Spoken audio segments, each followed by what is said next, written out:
No vídeo anterior, eu falei que o fenômeno de línguas não tem origem cristã.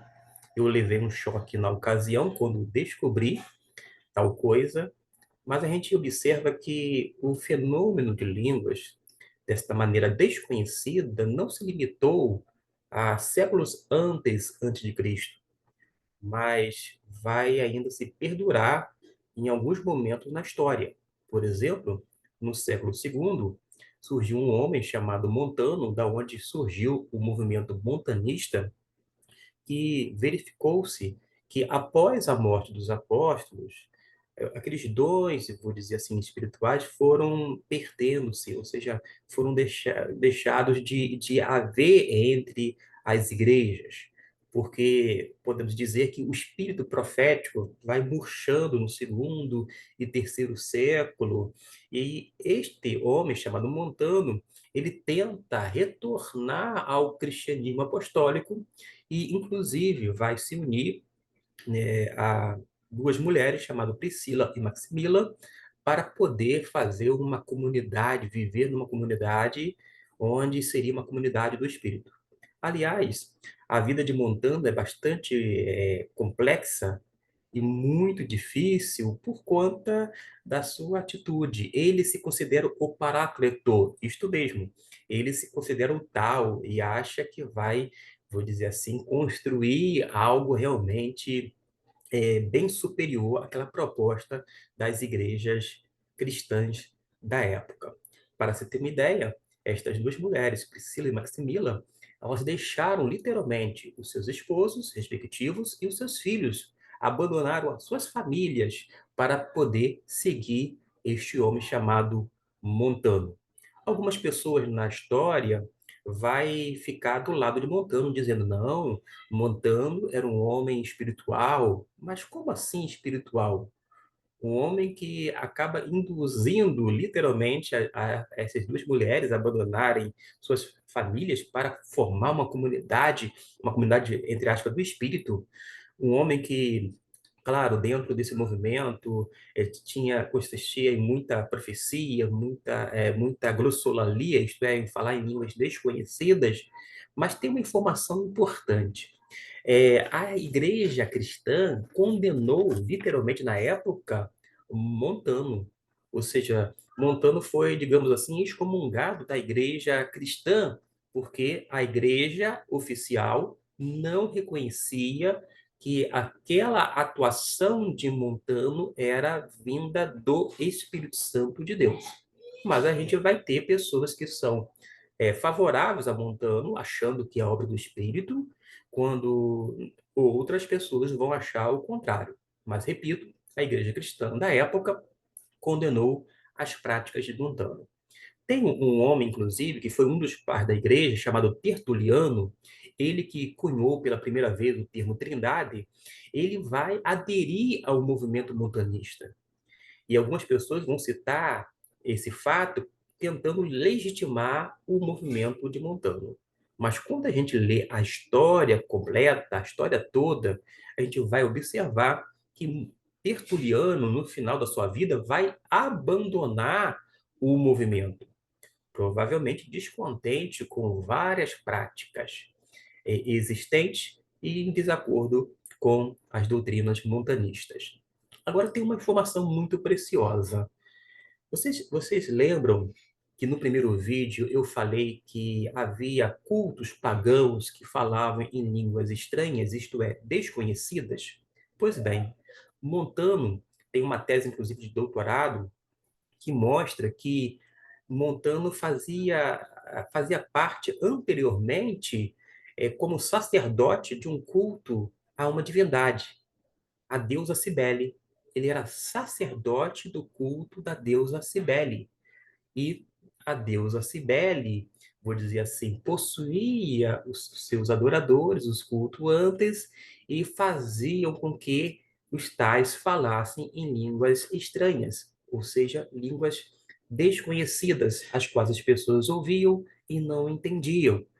Observe, então, que o próprio Montano já tinha, vou dizer assim, um resquício do paganismo, porque, como eu disse, ele foi sacerdote.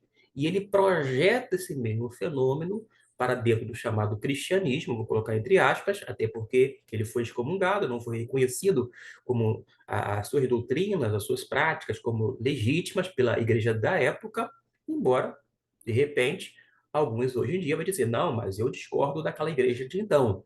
Você pode discordar, mas a igreja que vivenciou aquele momento não teve sombra de dúvidas e literalmente excomungou. Mas a gente vai perceber que o fenômeno de línguas não vai se restringir necessariamente ao século segundo. A gente vai observar que, nos dias atuais, o fenômeno de línguas estranhas ocorre em diversas religiões mundiais, as grandes, inclusive, e algumas religiões, até mesmo no Brasil, ou quando não conhecidas por nós. Vejamos, hoje em dia, a chamada ala carismática da Igreja Católica. Eles falam em línguas estranhas. Além disto, quando a gente vai para o chamado voodoo haitiano, e a gente lembra daquele bonequinho que as pessoas ficam espetando com alfinete, a gente sabe disso por conta dos filmes, né? E a gente observa que dentro do voodoo haitiano há também a glossolalia, isto é, o falar em línguas estranhas ou desconhecidas. Quando a gente vai para grupos como os esquimós, lá na Groenlândia, bem afastado, foi verificado por estudiosos, pesquisadores, que em cultos aos seus ancestrais, eles começavam a enunciar palavras desconhecidas, uma fala estática, quando não associada a uma língua literalmente estranha. Duas grandes religiões, por exemplo, o hinduísmo, alguns adeptos, não todos, falam em línguas estranhas. Além do que, no hinduísmo, temos também no shintoísmo, e, mais uma vez, vai ter adeptos que falam palavras semelhantes às quais nós temos ouvidos ultimamente. Note que eu falei palavras semelhantes. Eu não estou dizendo que são as mesmas, mas são parecidas, tá bom? Não estou afirmando que seja igual, e tampouco aqui mencionando a origem, que pode ser divina, pode ser psicológica, pode ser uma origem até mesmo diabólica. Mas o objetivo aqui dessa análise do fenômeno não é simplesmente fazer um julgamento, tampouco entrar já com um pré-julgamento ou um preconceito. Pelo contrário, é analisar e ver que realmente encontra-se não apenas no shintoísmo, no hinduísmo, mas até entre o muçulmano, o povo muçulmano, lá no Islã, há pessoas que falam línguas estranhas. Quando falo línguas estranhas, estou colocando aqui esse termo estranhas como línguas desconhecidas. Desconhecida para os falantes e desconhecida para as pessoas que ouvem. É neste sentido. Então, você não pode colocar a palavra na minha boca dizendo que eu estou afirmando que são as mesmas línguas, porque não estou falando isto. Agora, entre os judeus, há vários grupos judaicos. E tem um grupo que é até mesmo um tanto ortodoxo, chamado grupo racídico, onde há pessoas, entre eles, não todos, é verdade, que falam em línguas estranhas.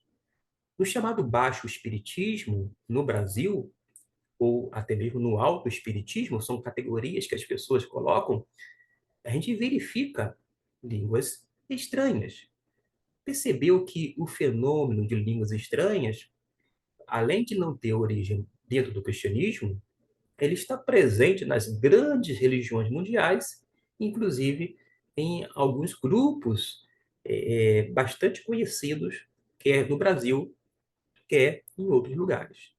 Então a gente precisa, vou dizer assim, ter muito cuidado e começar a analisar de uma forma criteriosa.